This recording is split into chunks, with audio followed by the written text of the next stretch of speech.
We've officially launched our brand new Indie Author Bookstore, an online showcase featuring thousands of independently published books by Ally members, and we built it as a visibility engine with authors in mind. Our goal is simple: to help indie authors reach new readers, gain meaningful exposure, and get noticed by book influencers who are actively looking for fresh voices and standout stories. You've done the hard work of writing, editing, publishing, and launching. Now let's make sure your book gets the attention it deserves. Upload your books onto the Indie Author Bookstore. Not an Ally member yet? Join us and get your books listed.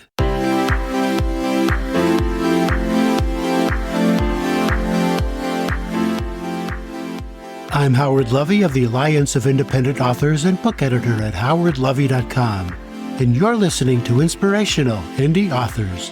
Every episode, I interview an Ally member to find out what inspires them and how they are an inspiration to other authors. My guest this episode is Jackie Watson, a novelist from Northeast England. She didn't plan to become an author, but a vivid, recurring dream about a woman arriving in Greece pushed her to start writing. Jackie writes contemporary fiction about love, secrets, and the unintended consequences of the choices people make. I'll let Jackie Watson tell her story. Hello, my name's Jackie Watson. I am the author of the Apothecary Bay series, which is Greece-based trilogy and a prequel. So the trilogy is set on the Greek island of Lefkada, and the prequel is set on a Mediterranean cruise, and it all started from a recurring dream. Okay, well, that sounds very enticing. That's a good literary cliffhanger there for us. So we'll get to that. Now, obviously, you're not from Greece, so let's tell me where you grew up and were reading and writing always part of your life. Yeah, so I grew up in Northeast England. I was born in Newcastle. So a lot of people may not know this, but that means that you are called what's called a Geordie.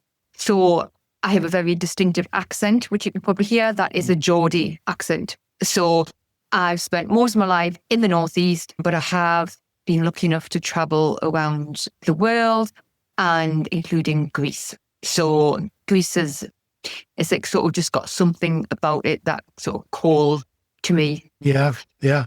That's why. You've written about taking weekly walks to the local library and the excitement of choosing books from the shelf. Do you remember what kinds of stories captured your attention? Yeah, so it was sort of any stories that could sort of basically take you anywhere. So I read the sort of typical Enid Blyton ones, and it wasn't called the Famous Five, but they were all called the Circus of Adventure, something of adventure. But it was just that going into a library and being able to choose books to take you anywhere and do anything. So I still am a massive advocate of libraries. I just think they're absolutely fantastic. And I've always loved reading ever since I was a kid, and I still do. Yeah, of course. Yeah, I don't know what I would have done as a child without libraries. That's amazing. They're just brilliant. So before becoming a novelist, you had a range of different jobs. So tell me some of your early incarnations, I guess. Yeah, so probably like lots of people, I had like a Saturday job, a weekend job. So I worked in retail, I worked in hospitality, and then I didn't go to university when I first left school. So I worked for DSS, Department of Social Security. I worked for the council, and then I got bored. So there is a theme that runs through my life that I kind of go off and do something, then come back. So I went off traveling to Australia and America when I was in my 20s. I went off to Australia and New Zealand and Thailand in my 30s. And then I traveled around the UK and Ireland in my 40s. And I also went to university as a mature student, but that's when I did marketing. So I've been in marketing for over 20 years. So I worked in manufacturing, I've worked in business support, and I now work for Durham University.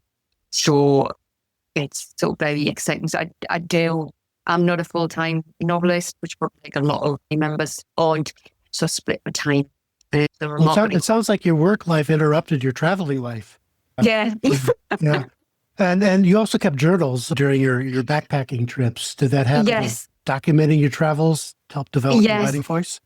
Yeah. So even like way back, even when I was a kid, we used to go on holiday and I would always write a diary about on holiday, or every time I've gone traveling, I've kept a journal as well. I sort of think it's just sort of something that I've always wanted to do and felt that I needed to do as well, just to capture those moments and sort of how you're feeling and what you say, not just the photographs.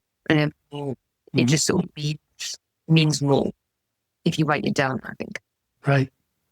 And then we reached the point in your story where you had this recurring dream about Greece. That Yes. wouldn't leave you alone. So tell me about that. Yeah. So just so the listeners understand, I have a very, very vivid imagination. I'm one of these people who act out dreams. So I talk in my sleep. I walk in my sleep. I jump out of bed. So I have a very vivid imagination, and I sort of started having this dream, which is the opening scenes in Abercrombie Bay, and this was going on for months and months and months, and then I started daydreaming about it, and I always remember reading an article about an author who said like it was J.K. Rowling and her idea for Harry Potter popped into our head, and I thought if I could be a quid behind her, then that would be Yeah, good company. Yeah. So, well, I mean, first of all, have you ever been injured walking in your sleep? Or No, I have got as far as the front door before waking up. I have now made it out the house. So no, luckily, I have never injured myself. so had you been to Greece before, or Yes. before the dream? Yes, I've been to Greece lots of times. So I've been to quite a lot of the Greek islands. I've been to the Greek mainland as well. So I think that's probably was something that was obviously in my head when I was dreaming, that it was very much set in Greece. And I think it's an absolutely gorgeous country. It's beautiful and the people are great as well. So that's probably, apart from the long trips I've done, Greece is probably the place that I've gone on holiday the most. What is it about Greece that appeals to you? The scenery, the people, all of the above? Yeah, I mean, it's the scenery, the people as well, the food. I'm a massive foodie. And I think it's just that, it's just that escape. And I love being near the sea as well. So everywhere I've been, and maybe I was like in a former life, maybe I was like Kushka something, because there's definitely something about Greece that it sort of speaks to you, as if like you feel just settled there. Yeah. Yeah. So you had this dream, and that convinced you to actually quit your job and write a novel? Yeah. Yes. That's a big leap of faith. Yes. So I have quit my job quite a few times to go traveling, to go to university. So hats off to people who write when they work full time. And I know people have got kids as well. But I was like, this will not work for me. If I try to write and work full time, it's never going to happen. I'll get probably like a couple of chapters in, and then it'll sit in a drawer somewhere and never see the light of day. So it's like, I'm gonna give myself 6 months to quit my job and write my novel. I mean, that turned out to be a ridiculous amount of time. I think I could do it, but I was like, I'm very much a believer in, you get one shot at life, so you've got to make the most of it. And I would much rather take the risk and see where it leads than not, and then look back and regret not doing something. Yeah. All the big things that I've done, leaving to go traveling, leaving to go and do a degree, I've never ever regretted them, because it just opens up opportunities that you didn't know. So that's why when I thought, what's the worst that could possibly happen if I quit my job and write this book and it's like just a complete flop or nothing ever happens? Well, I'm still going to try something, and I'll just get a job afterwards. I was more smart as well. I had savings as well. I hadn't just quit with nothing. So I did have a safety net, but I would much rather give something a go and just see what happens, because I think that's the worst thing you can do. Look back and think, Right. God, I wish I'd done that. I wish I'd done that. Because Sure. Yeah, absolutely. And this turned out to be not just one book, but a whole trilogy. Give us the 30-second elevator pitch on this trilogy. yes, so the sort of elevator pitch would be, it is a young woman goes on holiday to, a feisty young woman goes on holiday to Greece, falls in love with the village of Apicary. The village is full of secrets, and she does something and ends up with one of her own. And this leads to unintended consequences, which spins out across the trilogy, which lasts 20 years. So it's all to do with unintended consequences, doing things for the best of intentions, but it doesn't quite go according to plan. Ah, okay. Sounds interesting. And then you also have sort of the whole world revolving around this series. You've also written a novella, which explores some of the characters. Yes. So like Ali's really good at giving lots of advice, and it was sort of very much like, a reader magnet. So when I developed my characters in that Apicary Bay trilogy, in my head, they all have interesting backstories. They have that in the story as well, but to me, a lot of them, they've got all this backstory, and I deleted a whole chapter out of Apicary Bay, but it was interesting. So I thought I would start writing about one of the characters, which worked on a cruise ship, and it was only supposed to be a 10,000 word story. But Agnes decided, nah, you're just not hanging your hat up after 10,000 words. So it ended up almost being 50,000 words, and it was great fun. It was brilliant because I could introduce a whole new cast of characters, set it somewhere completely different, and try something a bit different. So this one's darker. It's this darker romance, and the topic's quite interesting because when I tell people what it's about, I get two very different reactions. I get people going, "Ooh, that sounds really interesting," or I get the look of absolute horror of like, "I can't get in that." So it was quite interesting, and I was never actually ever going to publish it, but then I thought, well, why not? And because I do a lot of fairs and author events as well, and because I'm writing a trilogy, it's always usually the first book that's will sell the most, or actually Agnes, because a lot of people like novellas and like quick books as well. So that turned out to be something I wasn't expecting. It sounds like your characters take on lives of their own. Yes, they definitely do, and I know people say that, and I know it is coming from your own imagination, but characters will definitely steer you in certain directions, and especially in a trilogy. That's why I was never going to write a trilogy. I was only ever going to write one book, and then when I started writing it, I was like, I can't get everything into one book, and then the characters some of them drastically change across in the three books, and that's great. And you just get to explore them a lot more, and the readers get to find out a lot more about them. So I can definitely see why authors write in series. Oh, yeah. Well, how would you define your genre? Is it literary, romance, a little bit of both? It's a mixture. You could say ultimately it's a romance, but I would actually call it a love story. It's a love story from a place, and it's a love story about people as well, not just the standard romance, because Anna actually falls in love with the village to start with, and then it's about the connections with the people. So it's very much her journey, but there is a love interest there, but it's a lot to do with family loyalty and friendship as well. And so I wanted to make it something more than just a love story and how life is messy and it doesn't work how you think it's going to work. But they push your characters, really push them way out of the comfort zone. So right. It doesn't follow all the romance tropes, but not at all. Yeah. No, not at all. Which I kind of think have made things maybe slightly more difficult for myself, because I know you're always told, yes, right, in a certain genre it makes it much easier, but I kind of think I like making things maybe slightly more difficult for myself. Well, that's the advantage of being an indie author. You can make your own rules. Exactly. Why did you decide to go indie rather than seek a traditional publisher? Probably mainly because I'm incredibly impatient.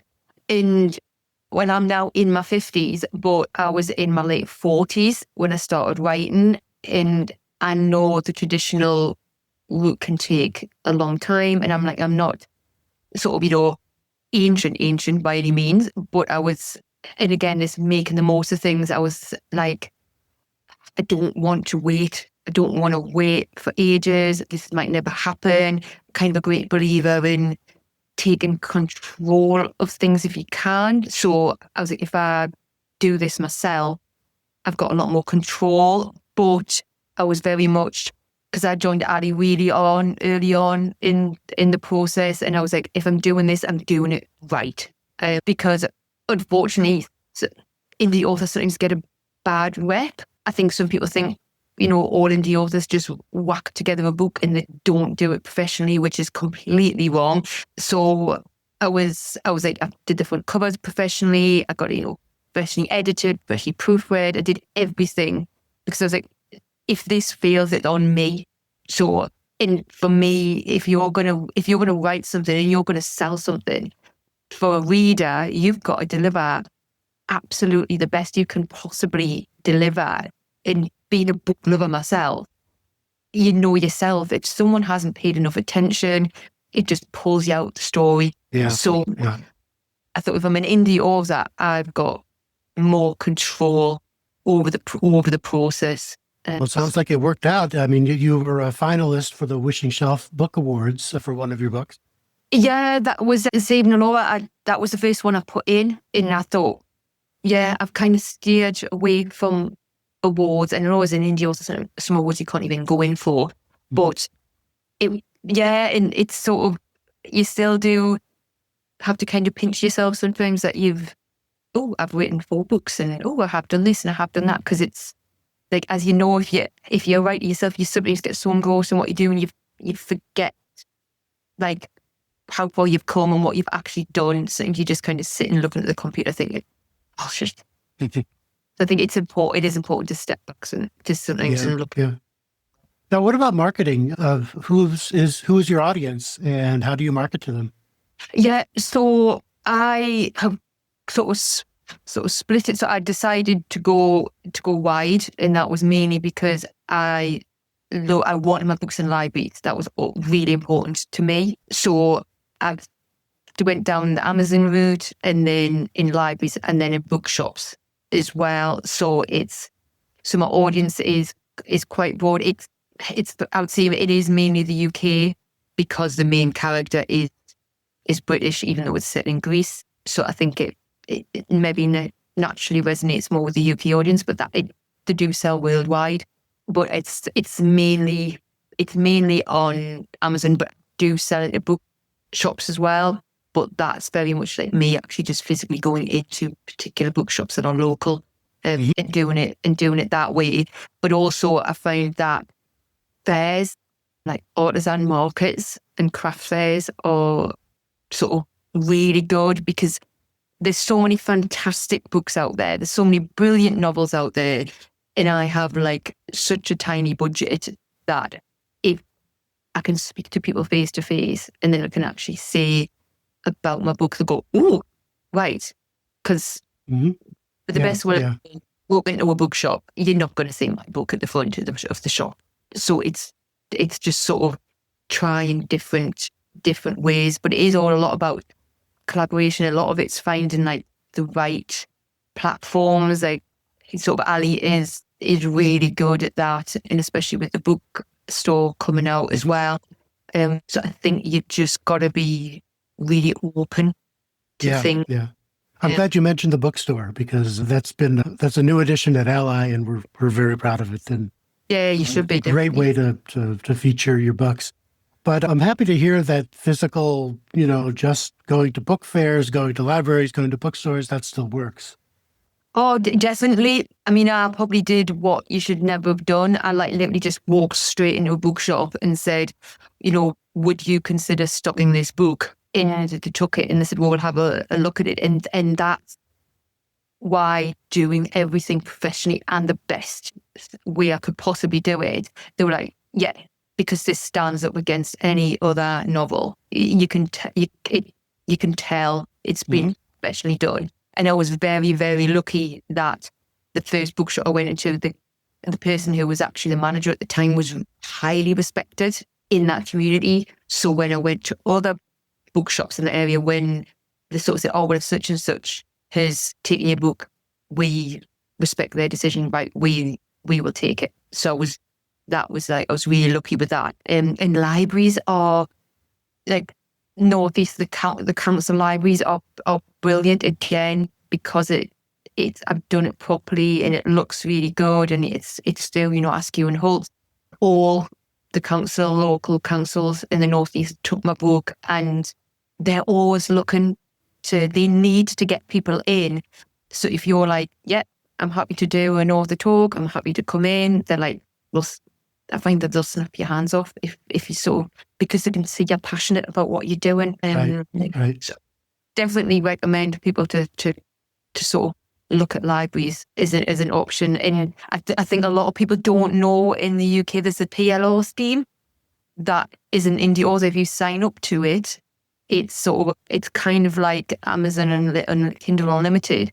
You get a normal amount for every time people take out your book, and I know it's capped, but it is still the way. Oh, I didn't know that. That's interesting. Yeah. Public lending rights. Yeah. So it's managed by the British Library. So, but some indie authors don't seem to know about it, because you have to sign up to it yourself. Otherwise, if you just put your books in the library, that's great. You'll get the price of the book. But if anyone's taken it out, you're not going to get anything from it. You have to sign up to the PLO scheme. Interesting. Well, you've gone a long way since your beginnings with your trilogy, and now you've got, I think I read on your site that you've got some spin-offs coming and even a whodunit. Where are you going from here? Yeah, I've sort of got the idea I've got the main idea I've got in my head is it's a supernatural based book, sort of angels and demons, that's going to kind of be set in the Northeast. And I've got another very strong idea for one of the spin-offs that's actually going to be set in Hollywood as well. So I kind of I've started and then I've stopped, and then I'm actually getting married this year. So congratulations! Thank you very much. At the moment, things are on hold while I organise the wedding. Well, it sounds like you still have that travel bug. Your books range from England to Greece to Hollywood. So it sounds like your characters have a travel addiction as well. Yes, which is always good. Right. Well, what kind of advice would you give to other authors who, especially sort of, maybe later in life, want to become an indie author? I would say definitely go for it. But I would caveat that with it is hard work. It's not easy at all. But I've met some amazing people that have gone to some great places. But if you're prepared to put the hard work in and you're prepared to do your research, it's definitely worth it. And I would certainly say, you need to respect the reader. You need to do your best work to definitely, tap into organizations like Ali, because they have got such a massive wealth of information. It's brilliant. And the writing community I always find is very, very collaborative. They share to learn from each other. So definitely wouldn't let it hold you back just because it's sort of later in life. And then I would say if you're later in life, you've got a lot more experience, and I think as well you're more grounded as well sometimes, that it just to sort of go for it, right? I do think what is the worst that can Absolutely. Yeah. Well, I'm glad you're making the most of Ally too. That's wonderful. That's what we're here for. Yeah, definitely. The conferences that you have each year are really good, and there's so much information. So I'm on the little Mighty app, and it is you just find out so much information, and it's information you can trust, because let's face it, there's a lot of information out there that is especially these days. Yeah, with AI sending all kinds of garbage out there for you. Ally is a port in the storm. Yes, you need to go somewhere that you know you can trust that information. Otherwise, you can waste a lot of time doing stuff and realizing it was wrong. Yeah. Well, thank you, Jackie. Congratulations on your upcoming wedding, and good luck in your future projects. And as always, safe travels. Thank you very much. Thank you, Jackie. Bye. Bye. You've been listening to Inspirational Indie Authors. I'm Howard Lovey, Content and Communications Manager at the Alliance of Independent Authors and book editor at howardlovey.com. If you are a member of Ally and would like to be considered for the show, please write to me at howard@allianceindependentauthors.org and tell me what inspires you and how you can inspire other authors. As always, find more author advice, tips, and tools at our Self-Publishing Advice Center, selfpublishingadvice.org. And if you haven't already, we invite you to join our organization and become a self-publishing ally. You can do that at allianceindependentauthors.org.